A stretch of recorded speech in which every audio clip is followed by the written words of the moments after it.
But welcome to Automotive Logistics Russia 2017. My name's Louis Yakumi.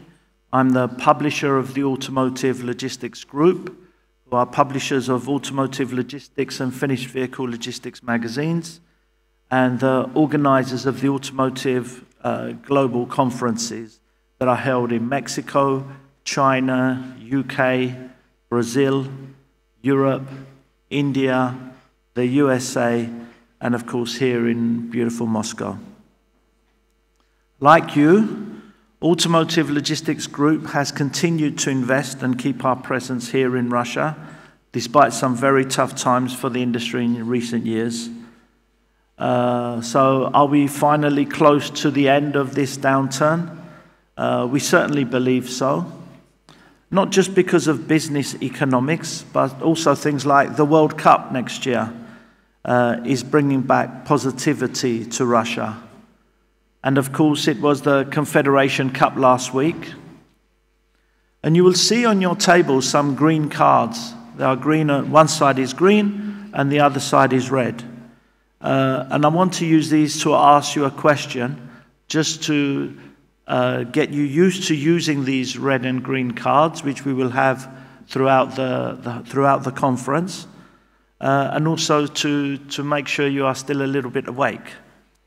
So the red and green are also the colors of the Portuguese football team, the Portugal football team. And they were staying in this hotel last week, in the last couple of weeks, for the football. But it's actually made it very confusing for me, because when I came into the hotel staff kept calling me Mr. Ronaldo or Mr. Cristiano. They obviously felt that I looked like Cristiano Ronaldo, the footballer. So what I want you to do is to use the green and red cards to see if you agree with the hotel staff. If you agree that I look like Cristiano Ronaldo, I want you to put up the green cards. If you don't think I look like him, I want you to put up the red card. So if you can do your voting now with the green and red cards in front of you. Green if I look like Cristiano Ronaldo, red if you don't think I look like Cristiano Ronaldo. Okay, good. Most of you say yes. There are a few who say no with the red cards, but I understand you obviously think I'm much better looking than Cristiano Ronaldo, so that's very fair. But it is this positivity, this feeling that things are looking up, which made our theme this year back on track and planning for the next phase. So this year's program will consider how car makers, parts suppliers and logistics companies are all working to reposition themselves for the growth that's to come. We'll look at how to remain sufficiently lean and efficient to survive the tough times that are still here, while preparing for the next phase in the market. We'll find out who is still investing in automotive logistics, where they are doing it, and why. And we'll be looking at the export opportunities facing Russian companies, the government's efforts to support growth, and the lessons that have been learned over the last few years. Some of the companies who still believe in Russia and are still investing are our sponsors, our global sponsors, Changju Logistics CDC and Jeffco. They are called global sponsors because they sponsor all of our conferences around the world. And our silver sponsors, Rolfo and TMBC. They have products, knowledge, and people to support the industry here. So please visit their stands, read their literature, and meet their people. Russia is one of my favorite conferences that we do around the world, not because of the industry, but because of the people. I've always been amazed by the spirit of people working in the automotive logistics sector in Russia. In particular, by the way everyone has been fighting through the toughest of times. It's a fantastic community of supply chain professionals who have continued to support the automotive sector as it waits for better times. And we believe those times are not too far away now. I hope this conference gives you the information and opportunities you need to progress, and you make the most of this chance to interact, network, and share ideas with your peers. Automotive Logistics Russia is also part of the Automotive Logistics Live program. This means that the conference is being streamed live across the world. So to use this, please log on to use this service with your cell phone, your iPhone, or your iPad, or your tablet, to be part of this. You can see the instructions on the screen, or you can see more information in the program, in the inside back cover of the program. So please log on to that, because you can also use this app to ask questions and make comments to the whole audience. And I will be able to see these, so if there are any questions, I can ask them as the moderator of the conference. You can send direct messages to other attendees. We will also use this for some voting surveys at the end of this session. So please log in and be part of the whole experience. And to get you started on this and get used to the voting, I will ask the first question using the live system. And this question, we will have it up for the whole session, so you can log on at any time, but it's starting up for now. So please log on using your phone or your iPad or your tablet to be part of this. And the first question is, how do you see the Russian automotive market developing during 2017? Do you see it getting better than the last 2 years? Will it be the same as the last 2 years? Or will it be worse than the last 2 years? So please log on to this, answer the question. You have the next hour or so to answer the question, and we will give you the answer at the end of the session, and also ask some more questions at the end of this session as well. But most importantly, as any conference, is what you do in the room. Our conferences are not lectures. They are interactive with questions and opinions in the sessions too. If the noise during the cocktail reception is anything to go by, I'm sure this will be a great day ahead for us, because you will continue this interaction, and we're looking forward to some great sessions. But most of all, I hope we can provide a little inspiration to what is a great group of passionate professionals who have constantly inspired us too. So, first, now on to the first session. As is always the case with conferences, and particularly when you invite speakers from government, unfortunately we've had some changes to the first session. Unfortunately, the Federal Customs Services of Russia is unable to be here this morning. And I think because of illness, which is unfortunate, and also Mikhail Blokhin from the National Association of Automotive Component Manufacturers cannot be with us this morning. But we've still got a great session to give us an insight into what is happening in the industry, what some of the opportunities are. These will be a couple of analysts giving us some ideas and projections for the future, and what the Russian automotive situation is, and some of the opportunities for you. So I'd like to welcome, as our first speaker of the day, Kirill Nikoda, the expert for Economic Forecasting Center from Gazprombank. Thank you, Kirill.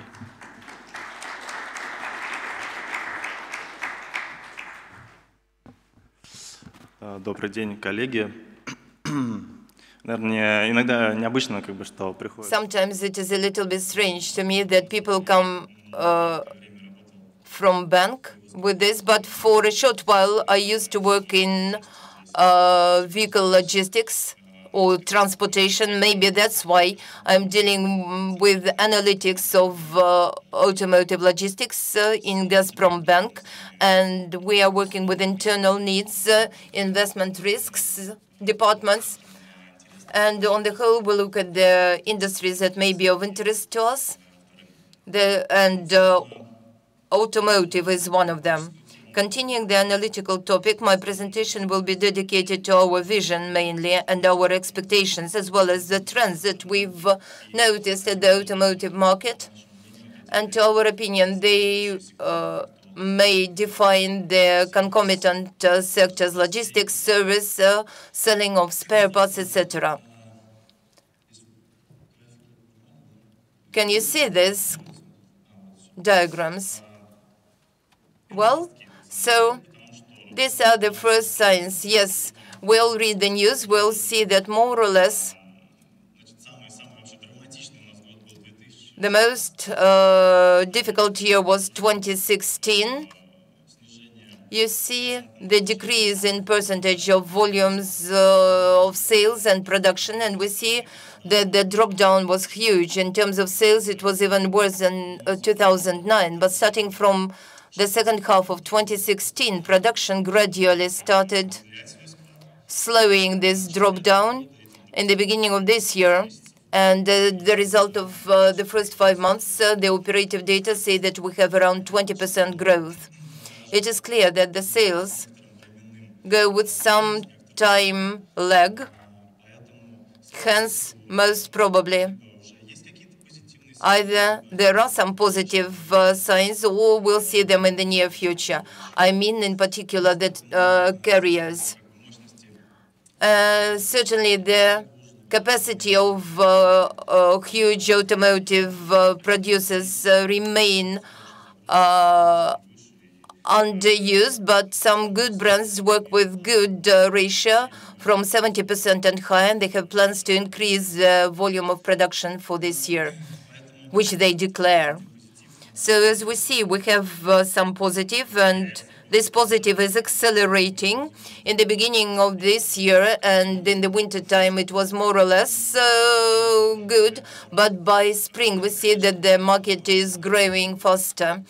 It certainly resembles the saying that something is better than nothing, but the segment is of interest, definitely. In fact, the population spends quite a significant portion of their funds to buy new cars, used cars, and to maintain these cars. There are different evaluations, but around 9 trillion rubles a year. This is approximately half of the federal income budget. And they spend this annually. This is quite a lot. And even if a person is not a driver or is not using their car, he pays from 100 to 500 rubles a day for the car. And this sector is quite stable. We see that the largest share are the new cars, around 1.8 trillion rubles, which is comparable with the used cars. And fuel and spare parts, including all the insurance spends, etc. So the sector is of interest. It is very stable. And on our, based on our evaluation, the logistics sector is around 150 billion rubles. These assessments may vary, but approximately this level. It's certainly very interesting to know what will happen this year in short term, and also in 5 years period. What is of interest here is that, in fact, it is not easy to forecast even the light vehicles market, strange as it may seem. For example, this diagram. Look, up to 2012, everybody under-evaluated the growth. But the growth was much higher than this forecast. When we reached the peak in 2012, everybody said that we'll continue growing. But starting from then, the 4 years drop down started. In 2016, the drop down was over-assessed. Everybody thought that we'll go deeper down. but things were not as bad, in fact. So, in fact, everything goes more or less in cycles and things repeat themselves. What we see in 2017, most probably, on the basis of several companies and forecasts, there is a certain underestimation of growth, which is good both for the dealers, OEMs, and LSPs. Our forecast may be seen on this diagram. This is a 5-year forecast, long-term one. You see the volume of sales of new cars, the data. You may take this data as a benchmark, use it for forecasting your own future in terms of the share of logistics, and also devaluation of ruble, in fact, took place in 2015, 2016, when the price for cars increased very sharply, but the sales dropped down. The market in money hasn't changed.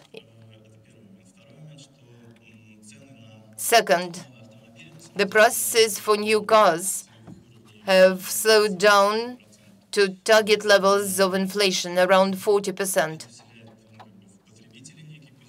And certainly this raises certain positive in the consumers, that the prices are not growing anymore. And they can more or less think about thinking or considering buying a new car. Another interesting point is that very sharply, in spite of the stabilization of the ruble, the import of investment goods, machines and equipment, industrial equipment has grown, and different commodities. But the market of cars, imported cars, is dropping down by 15–20%, and it continues to drop down. Hence, it is worthwhile here to speak about the following. The whole logistics will be focused most probably on the internal transportations. Even though some may restore the import, but the focus will be on internal deliveries, internal transportation, and thus automotive production is one of a few examples of a very successful import substitution program. This year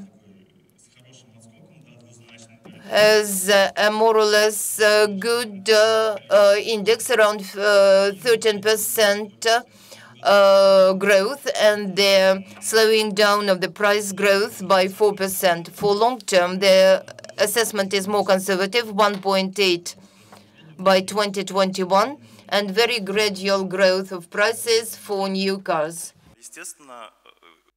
It goes quite natural that in the factor impacting long-term and short-term market of automotive market and logistics by the same token, currently it's mostly due to the state support.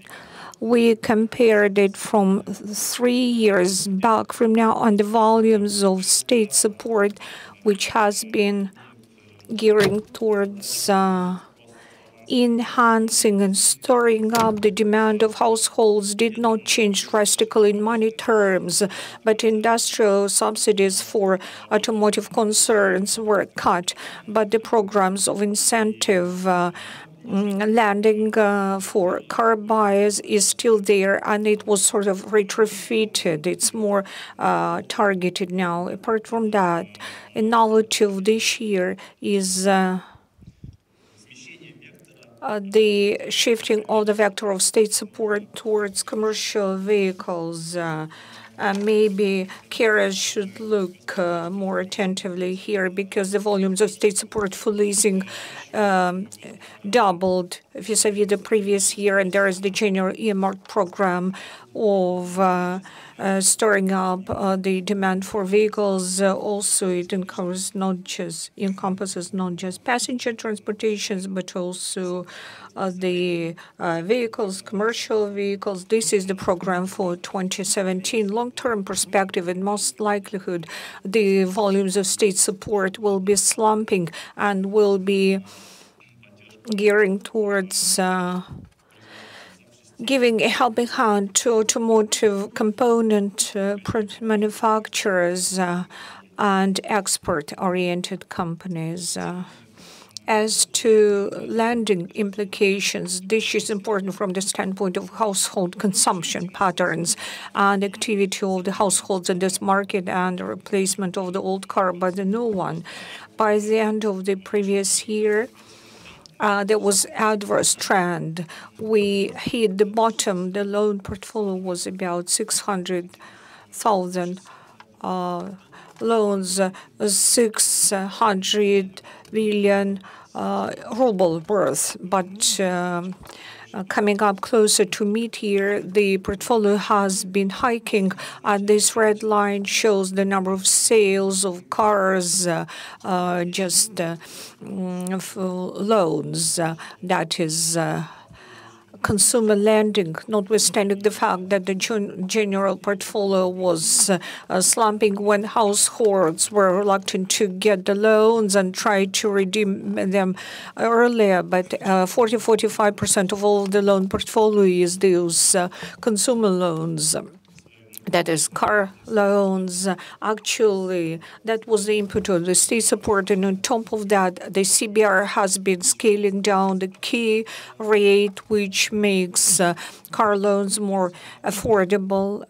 The competition is getting tighter and tighter in this market. So it's an attractive offer for consumers. And in most likelihood, the market will be at this notch. And the average amount of the loan, by the same token, has been hiking.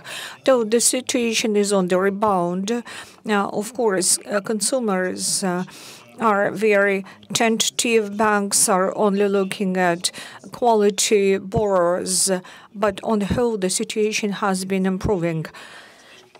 And from the standpoint of long-term implications, there is the coefficient of automobilization, which is lagging behind by after the Eastern Europe countries, even when it comes to a number of cars per thousand of population is at the level of Portugal. This is a well-known coefficient, and we've got to stretch to catch up with Germany, US, and Western European countries. But in big cities, this coefficient of automobilization is high enough. And actually, it's at par with the level of advanced countries. And there is another social implication which is related to demography. But at the end of the day, it had very strong bearing upon our automotive market outlook and hence the volumes of carrying. There are two lines here which show the share of households 25 to 64 in this age group until 2021, and the incomes and the share of population with the 25% increase. So this age group, 25, 64 years of age, has been hiking, has been slumping. Most of all, it's able-bodied population, which is a potential customer for automotive sector. And correspondingly, this is quite disconcerting that the number of those customers will be slumping drastically, which may be attributed to demography as well. But there are some positive highlights here. It's about the fact that as our labor market will be slumping, the demand for the remaining people in the labor market will be hiking. If the demand for labor resources will be coming up, and their incomes will be hiking. So correspondingly, they'll have more financial means to buy new cars, and they will have to be transported.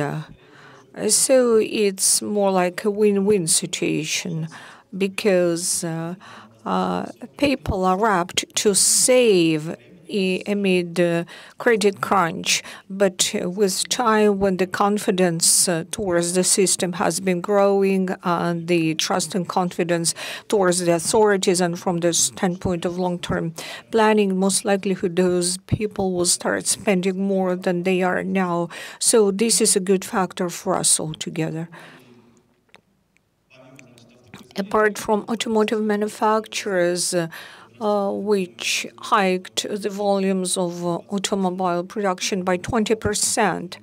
Recently, the Minister for Economic Development promulgated a press release saying that they even had revenues in January and April, that is Q1. Automotive dealers are also different, and they are feeling pretty well. In the previous year, they were growing on price indexation by 15-20% against the backdrop of the similar slump. This year, they will grow not because of the prices, but because the sales of each dealer, depending on their policies and strategy, will hike. That's where we also see advantages. Actually, there is one link which links them together. It's logistics, and most likely the situation of this year will improve somewhat. But this sector yet has been witnessing the cost of production and fuel market and different regulatory measures. But on the whole, at the end of the day, we expect that this segment will hike this year, and it's attractive for us. It's the same as automotive sector, and for dealers, it's very interesting. So we are more optimistic about this year and cautiously optimistic for 3 to 5 years down the road. Thank you very much for your attention. Well, I'll take your questions, if any, or approach me at any time. Thank you.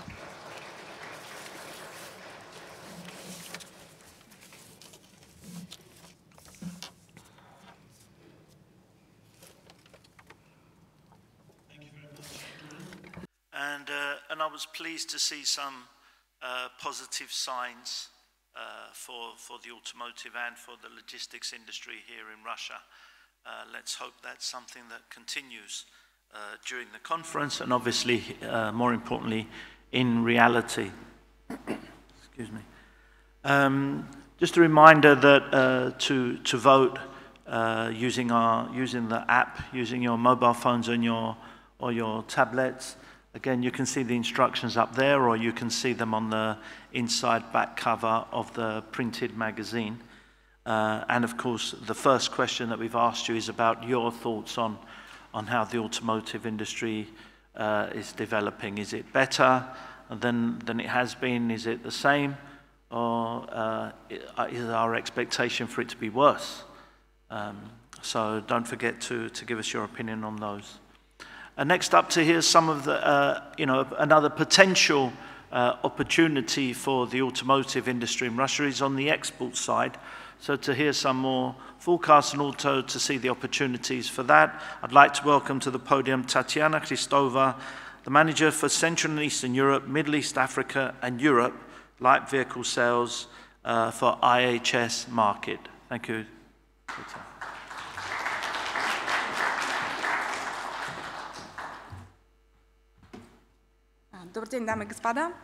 Ladies and gentlemen, I would like to thank Kirill for opening up our today's meeting. Very interesting analytical overview. I'll recap on that quite logically. I'll speak about outlooks, challenges, export and import. I'm Tatiana Hristova from IHS Markit. Last year, if you were in the conference, I introduced my company IHS under the aegis of our company. Such companies which were previously called CSM Global are united and also called PTW, also Global Intech. And presently, all those companies are working together, and they concentrated on coming up with forecasts in automotive sector, sales, manufacturing of cars around the world. Today, I would like to come up with our own outlook about the development of sales market and the Russian Federation, and of course, I'll explain expand on the manufacturing development in Russia as a production hub globally, and then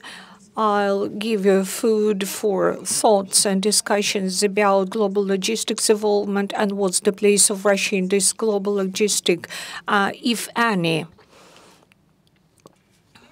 Let's reiterate certain things. Kirill has embarked on it.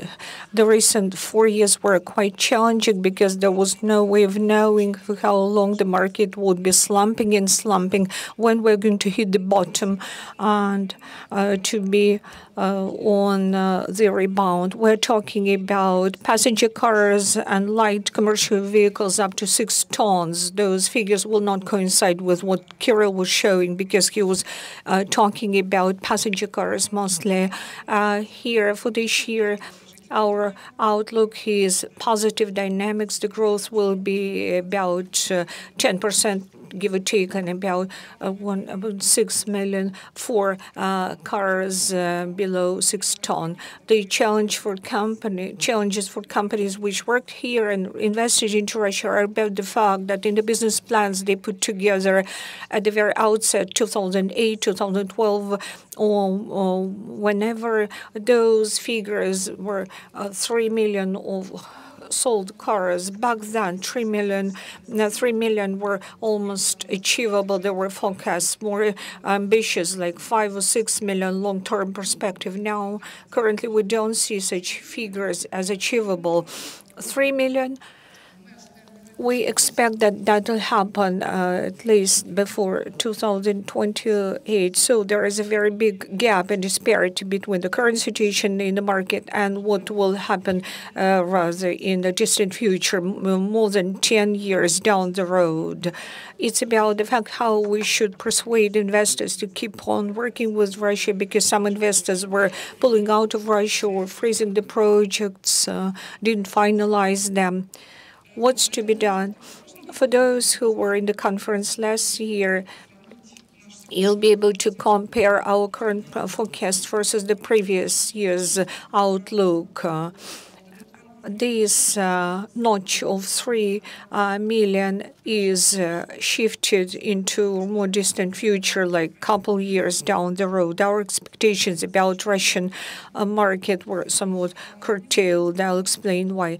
Below you can see the outlook for manufacturing, car manufacturing, and of course local manufacturing was slumping along with the domestic market, notwithstanding the fact that initially the Russian government embedded into all the earmarked programs some export chunk. Nonetheless, in most part, the car manufacturing in Russia was there in order to saturate the local domestic market, and export currently in real terms has not been growing, notwithstanding the fact that lots of endeavors were taken on board along those lines. Nonetheless, vis-a-vis the previous year, we see the increase of this final total until 2028.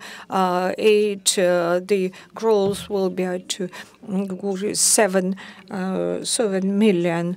Units, like commercial vehicles and passenger cars, up to 6 million ton. The improved outlook is related to the fact that more and more manufacturers, despite the current situation in Russia, more manufacturers display their interest towards the Russian market, and also we added up local manufacturing of many passenger commercial cars. Below you can see local sourcing, the cars sold in Russia and manufactured in Russia. We take account of those cars which were really sold, which are not in the warehouses or just on the roads, but really were sold and changed hands. Same as in the previous year, this local sourcing reached 81 or a record high 82% even, and nonetheless we expect that this year will slump down to 75% because notwithstanding very successful sales of the cars manufactured in Russia, nonetheless we expect the increase of the cars which are not, of those brands which are not manufactured in Russia. What's behind the growth of automotive sector of car market? Kirill started that topic actually because previously we underestimated the growth, then we underestimated the drop, or then we overestimated the forecast is based on some premises or corollaries, so to put it. Russian market, Russian economy could be described hours at length. Let's dwell on two most interesting implications vis-a-vis the previous year. The geopolitical situation changed. The geopolitical background is very adverse. We don't see any changes, although a year ago we expected some positive changes. Last year, for example, we expected that the sanctions would be lifted, at least European ones, in mid-2017. Last year, we embedded the likelihood that American sanctions per se will not be lifted within the nearest 10 or 15 years, or sector sanctions, although, and this year there was an official announcement that it's not just that the American sanctions, but European sanctions as well would be extended at least for 1 year. We embedded it into our forecast. Apart from that, extra sanctions were taken on board, which is the extra burden upon the Russian economy. Although we don't see, the speaker cursed herself, we don't see the worsening of Russian economy because of that. But all the same, at the end of the day, the sanctions impede the financial liquidity in Russia. So companies are searching for new developments, new partners, and they turn more eastwards, seeking Chinese and Indian partners, and Middle East is very important currently for mindful of the current situation in Russia. Another important implication is related to the fact that most of the companies figured out that what we've got now, it's there forever, maybe. They'll have to survive. This is one of the reasons why the Russian market started redefining itself and recovering. The GDP structure is important, and export of energy resources dependency is important. Our outlook does not show great changes in GDP structure, despite the import substitution policy. Russia will depend on energy resources. So oil prices are very important for the development of all the markets in Russia.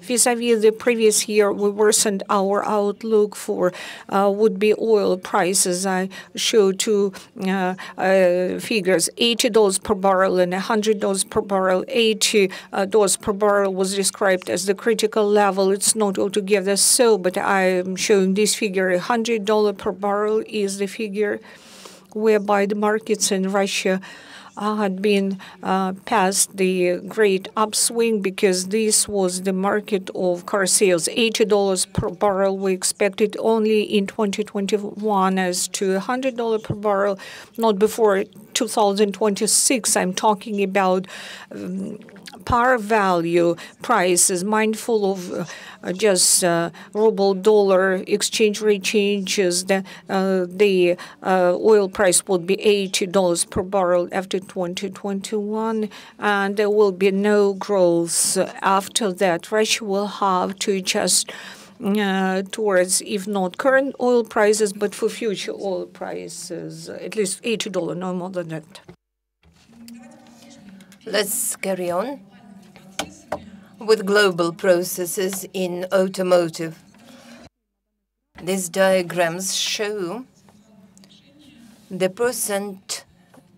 shares in percentage of automotive production all over the world. If we take 2002 and all the years before that, with the traditional scheme of automotive production and traditional locations for their production, those were the countries and regions where the cars, the vehicles have been developed. Japan, Western European countries, and North America in particular. With time, the concept of vehicle production has shifted closer to those markets where the vehicles were sold. And Russia was one of those countries that had a benefit or certain benefits from this trend. Certain attention has been paid to South American countries, Middle East, and I'm not going to mention China because it is a separate case. Also, the Southern Asia development was quite interesting. Now we see a greater trend for the production shift to those countries and regions where the cars are not only sold, but also where their costs are the lowest. And in the near future, or maybe in mid-term perspective, this trend of producing cars more where it is cheaper will be continued. This is also connected with very good development and high level of organization of international logistics. And I'm going to come back to this in a minute. This is a very important point, and we have to take it into account when the business plans in Russia are compiled. The producers, the manufacturers are ready to produce cars, not where they are developed or had been usually produced, but where it is more beneficial from the cost point of view. Electric vehicles, another interesting trend. One of the trends we see in the future. It will significantly support the production hub in China and Europe. For example, though we do not see any opportunity for North America to have advantages from this trend, in spite of the fact that Tesla is a pioneer in this field and the car that has achieved a revolution in this sector, but we do not see in the premium sector, but we do not see the future for the mass sector of electric vehicles in North America. The overall trend in terms of decrease of sales, cars sales, can be seen in Japan, Korea, North America, and other countries, but the sales of cars are constantly growing in spite of all the crises in the South American countries, Middle East, China, and because China has both trends, and Southern Asia. What does it mean for logistics? The flows of cars that are being brought from one country to another, from one continent to another, are huge. So I only showed the movements of cars between different regions and continents on this map. The leader, certainly in terms of export, is Japan. More than 6.5 million cars have been exported last year from Japan and Korea to other countries. Next leader, or number two, is Europe. More than 3 million cars have been exported last year. North America occupies only third place in this ranking. Most of the cars have gone to China and Europe. Southern Asia is a relatively new hub. Around 3 to 4 years ago, it was not that noticeable among major exporters, but now it is one of those regions where the costs are low and the governmental support is quite strong. More than 1 million cars have been exported last year from this region. The other countries do not play that great role, including China, where the largest amount of cars are being produced, but they mainly use them at the domestic market. And the export is not that high. So if we look at the regions on the whole, we may see that more than 14.5 million cars have been transported between different continents. If we go one level down and look at the export between different countries, 34 million of cars are being transported between different countries, or have been transported last year. And Europe is definitely a leader here, due to the fact that many countries have traditionally developed and produced cars. The share of Russia maybe shouldn't be mentioned either in global or European export. It is very low. I do not think this is a critical situation. And once again, I want to repeat that production in Russia has been created to saturate the Russian market first and foremost. But it will be interesting to mention 70,000 exported cars, maybe. And we take into account the cars not only delivered from Russia any place, but the cars that have been sold, not the ones in transit, but the ones that have created added value on the automotive market, and the ones we see in the statistics of sales. And really exported cars. Because you may take 1 million cars into Africa and they will stand there being covered with dust between different villages in African countries. But usually the Russia-produced cars have always amounted to around 100,000. We've seen less last year, but this is connected with the decrease of export to Ukraine. I know that there are representatives of gas here, and I'm sure from Solis. We see more and more contacts being developed, lots of news that such and such cars have been delivered to such and such countries, but as of now, we do not see these cars in the statistics of registration or sales in those particular countries. Going on, what are the challenges? Why the export is not growing? What do we have to combat here, or Russian manufacturers have to combat here? I will dwell on one point. The main problem and the main challenge for the Russian export is the high level of saturation and competitiveness at other markets. As of now, every country in the world is well provided with cars. Nobody is waiting for cars from Russia, neither Russian-made or Russian brands or the foreign brands that are produced in Russia. The manufacturers, it is not worthwhile for them to change any logistics, except for one point, which is very important, the costs. We started talking about the costs today. For example, the index of relative costs. We are calculating this index since 4 years ago when the economic situation changed in Russia. This index takes into account the weakening of Russian ruble, the share of manual labor in the final product. We speak about costs manufacturing here, growth of labor, cost, and energy resources. Though energy resources are somehow not mentioned on this slide, and we compare this with the costs to produce vehicles in Western Europe. And this diagram shows that everything that is lower than zero, the gray curve, shows the saving per one vehicle. The saving 100 euro per one produced vehicle that is comprised by cost savings. The manufacturers are ready to fight for this. Early or later, these benefits from producing cars in Russia will come to an end. We are speaking about a comprehensive picture of many factors that we are taking into account here.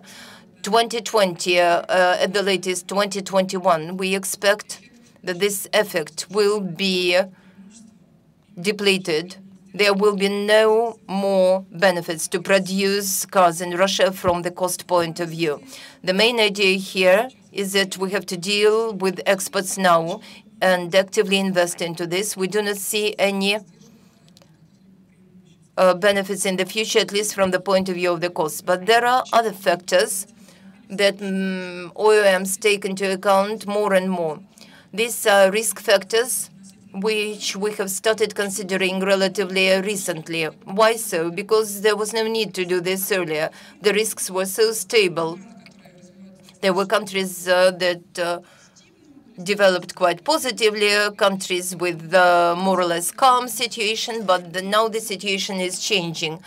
The colors are not very easy to understand here, but I may sum up that the countries like Russia that seem to be quite unstable before, since they are on their way to stabilization, they are decreasing their risks. I have taken their overall risks here into account that cover different types of risks, but it may be broken down into different types of risks, both for production and for residents. So when Russia decreases its risks, other countries that are traditional manufacturers of cars. They come across phenomena and processes that are absolutely unknown to them, and they do not know what to do. We speak about North American countries and Western European countries, and this factor is very important for decision-making about producing vehicles in one country or other and export of vehicles from these countries. If before there was no need to make the production scheme safer, now the OEMs pay more and more attention to this. And now, a few words about how we see the vehicle exports by 2030, I mean from Russia. Unfortunately, our forecast has dropped down by 50,000 units. And by 2030, we see that the Russian exports will amount to 300,000, something like that, not that much. And we speak about such countries as Kazakhstan, mainly, or the former CIS countries, maybe Middle East countries, Africa and Latin America. The countries to which we do not recommend to pay attention are North America and the South Asian countries, with which, as of now, many Russian manufacturers develop contacts right now. Why we do not recommend this region? First and foremost, the peculiarities of the markets. The market structure differs greatly from the structure and needs of the Russian market. On the other hand, we are dealing with a market that is very strongly protected with the import taxes, and local governments that are interested in developing production in these countries. First and foremost, in Vietnam. The development of export to Vietnam is impossible without international agreements that are effective as of now. When the agreements will come to an end, the situation will change, and the export of vehicles will become impossible to the same Vietnam or other countries of Southern Asia. And all the expenses that the companies bear right now in order to build up their sales chain, delivery chain, and all supply chain will be of no worth. So for the future, we do not see any specific perspective for exporting into this region, into these countries. And in order not to finish with a pessimistic note, I will show you an optimistic scenario. The export of cars from Russia will increase by 24% from the local production, and this is very good figures. And this growth will be possible due to export to Middle East, Africa, and South American countries. Especially African countries are of most interest to most of the manufacturers. We call them the underestimated region. This is connected with the fact that compared to other countries, the African ones are not at such a high level of development, and the needs in these countries are not that high, so that the manufacturers, all manufacturers, will pay attention to them. But this is of a special interest, on the other hand, to the Russian manufacturers. The market is not occupied, and it is easier to start sales and export to these countries. At the same time, you see from the diagrams, in the near 10 years, we expect very active automotive sales in these countries, and a very high percent here will go to used cars. This is connected with local regulation. When the import of used cars will be restricted, the need in new cars will grow drastically. New and adapted to the bad roads, exactly the cars that are being produced in Russia. African market structure, the so-called BC class and light commercial vehicles, which are especially popular there and will remain popular in the near future. And these are the cars that are being produced in Russia. A similar situation may be seen in South America, but here we recommend to pay attention not to large countries with large markets, but to smaller countries. First and foremost, this is connected with local production. In the countries where the demand is high, the number of cars that are being produced is also high, so we recommend to focus more on smaller countries. Maybe that's it. I've given you quite a lot of information. Either I can answer your questions or we may continue discussion during the break. Thank you. Thank you very much. Because of my old age, I will take the questions from here, so I'm not going to go up to the podium. As usual, the questions, if you have a question, please raise your hand. Wait for the microphone for two reasons. One is so we can hear you, and secondly, for the translation. That way you can ask your question in Russian or in English. So I think we heard some good presentations there. Overall, a positive, a slow positive, but positive news for Russia. And a point that Tatiana made about maybe, we have to prepare. This is the world. This is the real world for now. So, we can't expect what our dreams were 4 or 5 years ago of going up to 3 million in the next few years. It will be slow growth. And whilst we say prepare for growth, but prepare for realistic, careful growth as opposed to big leaps that perhaps we would like and we were hoping for. So I think that gave us a good overview of where the market is, and also some of the opportunities. We looked there at the exports in particular, and that it's hopefully looking good for the logistics companies as well. So we have some questions, and also at the end of the questions, so in about 10 minutes, we will be doing the live voting. So please, as I said before, log on. You can find the instructions in the conference printed program at the back of the program, and take the opportunity to be part of the poll, because we have some of the most important people in the Russian automotive logistics industry here. So it would be interesting for everyone to understand what the industry actually thinks is going to be happening in the next few years.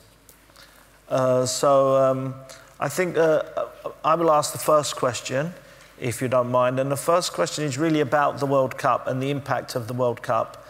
I hope there is a positivity in the psychology, that everyone is excited about the World Cup, that there is a kind of a positive support for Russia that comes for the people, and also the people coming into Russia. So my question to Tatiana and Kirill is there going to be a bump, and hopefully a sustainable bump upwards because of the World Cup, whether it's the positive attitude, whether it's the investment that's happening because of the World Cup, and hopefully even maybe from Russia winning the World Cup. Maybe we've got more chance of reaching 3 million cars sold in Russia in the next year rather than winning the World Cup. But just an opinion on the positivity in the country that hopefully is being caused by the World Cup coming to Russia in 2018.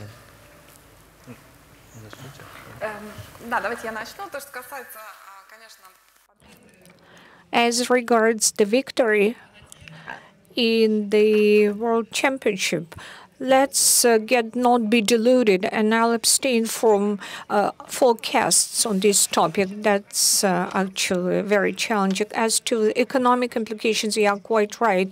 It's international practice as the preparation for such high token events like in Sochi Olympics, let's say Winter Olympics, and by the same token, the football World Championship brings great impetus to those countries whereby this event is held.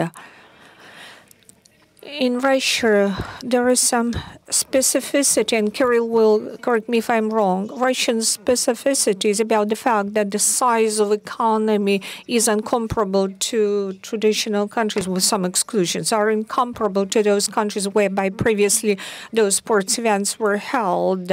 As to the general GDP structure, the expenses for construction of sports facilities and all that, they're sort of lost along the way. The experience of the Winter Olympics in Sochi is indicative of the fact that during the preparatory stage for such an event, there are some good incentives which are related to consumer expectations and so on. But what's embedded later on into economic indicators and benchmarks, it's some digression after big time sports events, some kind of a letdown or frustration or disappointed with the results, like Sochi sports facilities were practically not used until the scope it was planned, and likewise there will be a similar situation currently. We expect some effect upon Russian economy during the preparatory stage and the slightly negative effect after it's all over. Well, Kirill, I don't know. As to Sochi, they keep coming up with different events, curling, different sports events. Hotels are very busy, so economically it's good. All those sports facilities are used. As to the infrastructure per se, big investments are made primarily into the airports. As to 2016, it's about 70 billion rubles. Sheremetyevo, Domodedovo, Kaliningrad, Nizhny Novgorod, Volgograd, which is about co-funding. It's public-private investments in all those towns and cities which are hosting World Championship on football. Big investments are made into transportation infrastructure. Apart from that, the highways, it's federal road fund. Federal roads, as to federal fund, it's 650 billion rubles. The key projects are SCAD and Moscow, St. Petersburg, which will be finalized, extended in 2018. And 19. Of course, it's common knowledge that World Championship guests come along to different cities. It's free of charge trips in between the cities by railroad or by planes. So the major load would be on those transport modules. And also, it's crystal clear that there are some investments into infrastructure and some effect from that. That's positive. Road sector has been developing, and I see positive implications from the standpoint of carriers transportation, that it will have a strong bearing upon public transportation, buses, and so on. So the new arrivals will see how the public transport is functioning during peak traffic congestions. They'll see everything. And they'll see that everything is proactively developing in big metropolitan areas. First of all, I see all the positive things, period. Okay, a question in the middle there, please. If you can say your name and the company name and the question. Dmitry Panshin, Renault, Dmitry Nissan. Panshin, Renault, Nissan. Question for Tatiana. Tatiana, what's your take on the prospects for export support exercised by the Russian government long-term perspective? Thank you. Well, currently our outlook envisages the measures which are underway even now, that is the support and allocation of the production, the support in getting certificates, and the logistical support of the transport until the borders of the country. Those measures will carry through for way out into the future. In Russia, traditionally, conventionally, there is always very good steering effort between manufacturers and the government. It's very smooth.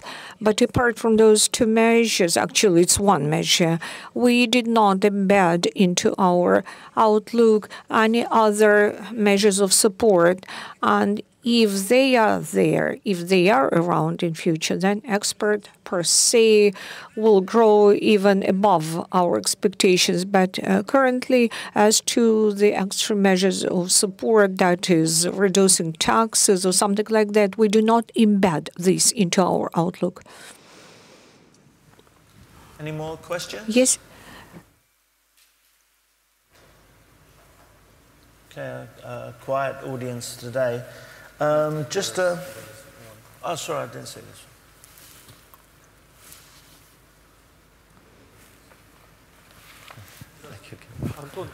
I'm Anton Shilova, General Motors.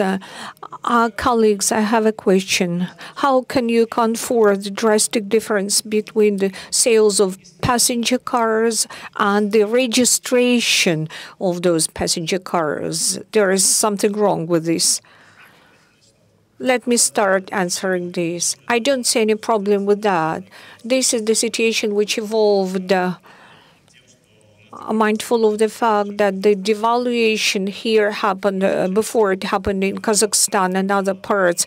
This fact played an important role in the end of 2014 and 2015. There was more than 250,000 disparity across the market. Now this factor is no longer here with us. So now we can see that more or less, give or take, it's the same number of cars sold and the amount of official registrations at the state inspection agency. That was just the exchange rate differences between us and CIS. From the standpoint of forecasting, the problem for Russia, it's not so much. It's because of big size of the market. For Kazakhstan last year, it was a huge challenge.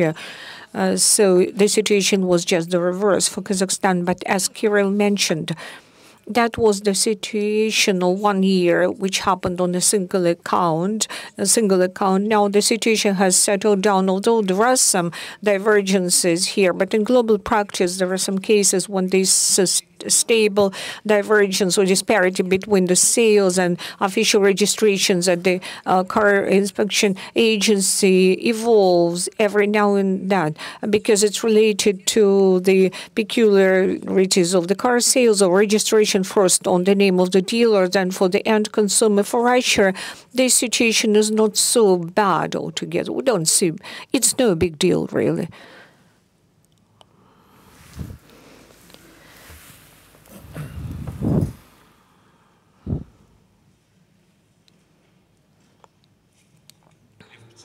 Lev Pitsulevich, Renault, Nissan, outbound logistics. Question for Tatiana. In your presentation on the market outlook for the nearest decade, 10 years down the road, the amount of cars just assembled in Russia is getting less. But when I try to make my calculations, the capacity is enough to cover at least 80% of all those cars. Can you explain why in your presentation for the year 2025, you show less than 75% of cars assembled in Russia in 2028? Well, it's not about full load of the capacities. It's about the number of cars sold in Russia and manufactured in Russia. That's about the import of cars. Such brands as Honda, Subaru, they will not pull out of the Russian market. They will be there in their plants. They have got lots of new cars manufactured. As to the Russian market, trends. You will see that crossovers and SUVs will be very popular. They will be always in high demand in Russia, and those brands will not quit the market. Just the reverse. They'll try to get stronger in this market. In the situations like we saw with Chevrolet, the situation might change, but you should either come along and tap Russian market and work here and step up the volumes of the sales, or you better stay away from the Russian market, or you'll end up with the losses. And companies which are not localized in Russia, actually, or which are localized, they promote their products, they make extra investments. They cannot do otherwise. Otherwise, they'll have to quit, period. Or they can leave a couple of cars like Honda. It could be a difficult situation, but it could change for better. We're ensuing from the fact that there will be changes in the strategy of working in the Russian market, which will bear its fruit. And there are premium class cars. Not all of them will be manufactured here in Russian market. The luxury car, the premium car sector has been growing because they're highly prestigious, high-end cars, and Russian incomes of the Russian households have been growing, so there will be an increased chunk of premium car sector. And this percentage of cars which will be imported will reach up at least 20% after 2028 to 2029. That's my major message. Yeah. Well, just one small comment about export. Last year, there was this issue which evolved with export state support, 30+ billion. Actually, officially, it came into action since in the middle of the year, but those who were exported throughout the year got that subsidy. But before it was enacted yet, we have got 3 key partners on export of cars. It's Belarus, Kazakhstan, and Ukraine. So in 2016, and sometimes they are saying as to export to Germany doubled. Were 200 cars, now there are 400 cars. But last year, in 2016, the export of cars in Germany was number 3, in place number 3. And in numbers and values, it was comparable to Kazakhstan and Belarus. That was rather interesting implication of the year 2016. How should it be perceived? Is it the devaluation, the experiments with state support, or sort of circular transportation programs, or whatever? The volumes are changing. Altogether, it's thousand cars we're talking about. And we remembered about it because when it was minus 1.3 million in the market, there was a drastic slump. So last year, Germany is number 3 key partners. Cars are outbound and going to Germany. It's number 3 in the amounts of those cars. It's just my remark, my comment. Елизавета Korshunova, Gas Group, Elsevier Logistics. I have a question mindful of the specificity of Gas Group. Question for Tatiana and Kirill. Can you come up with your outlooks on the whole, and maybe some comments also on SUVs? Would you like to start? Yes, let me start. That's a good one. And there is the reason behind this question. The commercial vehicles market has been developing in different other speed as other ones. LCV market started recovering way early, and we can see very positive dynamics with small exclusions, also mindful of the several May Day, which is a red calendar days, and the slump in the need of purchase or lease of commercial vehicles. But we can see vast prospects for the market of the commercial vehicles, especially short-term perspective, which is related to the just implementation of the deferred demand. Previously, all the processes in the trade and commerce stalled amid the crisis. Now the SMEs have been back on the track, and the trade and commerce is on the rebound. And also there was some period where companies didn't know what to do, how to survive, and most of them deferred the replacement of their commercial vehicles. And currently there is the need for replacement of the old depreciated commercial vehicles. That is why now there is the substitution of those old commercial vehicles, which supports the market. By the end of the upcoming year, we'll see a proactive process of localization of LCVs, especially by French manufacturers. Traditionally, it always has got a very positive implication upon car sales, which is also related to pricing and the ability to offer a better price. And since 2018, for another 2 years down the road, especially mindful of those processes of the recovery of LCVs, and then there will be a weaker phase of the cycle. There will be some slump, and short-term perspective, we expect more aggressive growth vis-a-vis those growth rates we see on the average in the sector of LCVs. Yes, I kind of agree with macroeconomic premises and rationale. Tatiana come up with the gradual reinstatement of retail turnover, goods turnover, and since 2008, household incomes will be scaling up gradually, and likewise, the consumption will be scaling up. Another thing, there was a strong impact made at the outset of the year by ruble strengthening on import as well. That's very interesting. Different markets, let's say, the import of passenger cars is by 20% slumping, and heavy trucks and LCVs market has been hiking, just the reverse. And apart from that, I indicated the state support, and we expect that that will be a great growth this year, up to 100,000 LCVs, and most likelihood that will be the total volume of sales. And in the upcoming year, in most likelihood, some measures will still be there, like leasing and targeted earmarked programs as well from the standpoint of more long-term perspectives.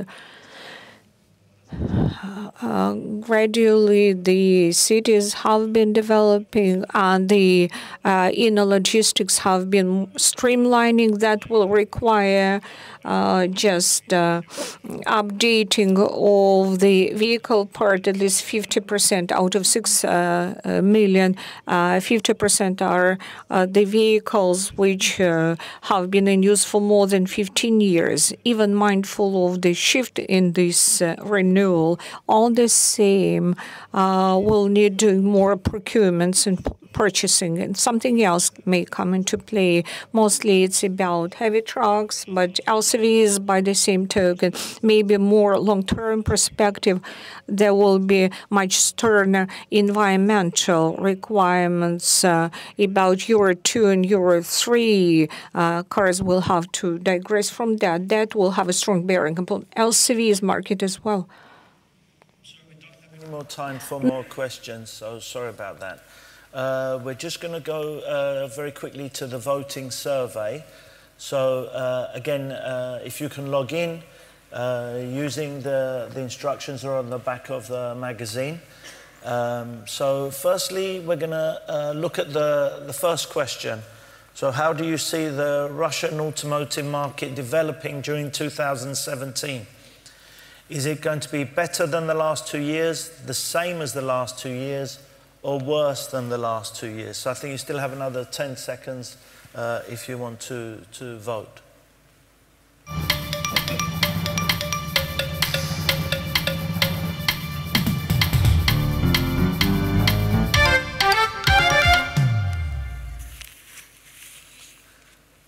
Right, so 71% better than the last 2 years. Okay, 29% the same as the last 2 years. Fortunately, nobody has voted that it will be worse. I hope maybe the vote was increased a little bit by our presentations that were quite positive. So it's good to see there is positivity in the room, and we'll be reflecting on some of those questions in some of the other, or some of this in the questions that are coming up. The next question comes from our sponsor, CDC, Beijing Changzhou. And the question is, how likely are you to utilize the Europe-China rail connection for your operations in the coming year? So is that very likely, somewhat likely, undecided, unlikely, or very unlikely? So again, if you can vote now.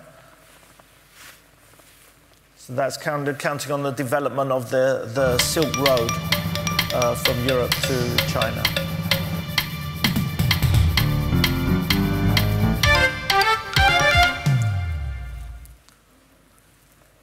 So most are undecided, but a good percentage also who are likely to use it as well.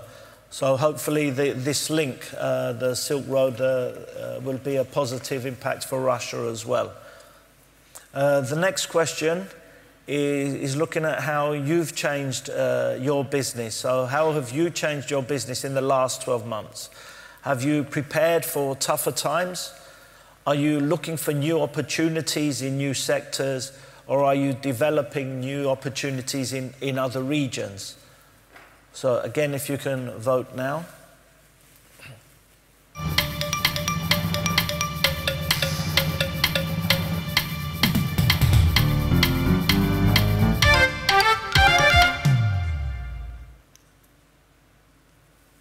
So you're looking for other opportunities in new sectors, which is good. There is a continuing need, I suppose, to prepare for tough times, and we're looking in other regions as well, but looking for opportunities in new sectors, which is, again, being ready for the growth. So, and then the final question for this part of the voting is, what are your investment plans for 2018? Are you looking to cut back on investment in this sector? Are you not planning to change your investment plans, or are you looking to invest more, to increase your investment? So again, if you can vote now.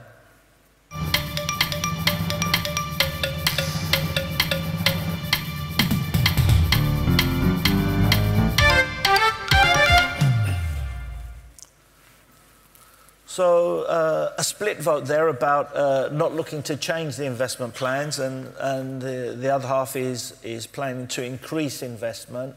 Hopefully part of that is the ones who aren't changing their investment plans is because they were investing anyway. It's disappointing but realistic to hear that some people are still planning to cut back on their investment. But that gives you a rough idea of the feel in this room on what their plans are for the next year or so. We'll have some more questions in the next sessions. So please, if you haven't logged on so far, please do so, so we can get your answers in the next sessions. Plus, you can use the app for other reasons, including to even tell us what you think of the individual sessions, and to give us an idea if you've enjoyed them and found them useful. So, but I'd like to thank our panel for giving us a great start to the conference, some positive news and some idea on how the industry is developing. So thank you very much to Tatiana and Kirill. Thank you. And if you will join us back in this room at 11 o'clock with some more interesting presentations on investment and potential for the automotive logistics sector in Russia. Thank you very much.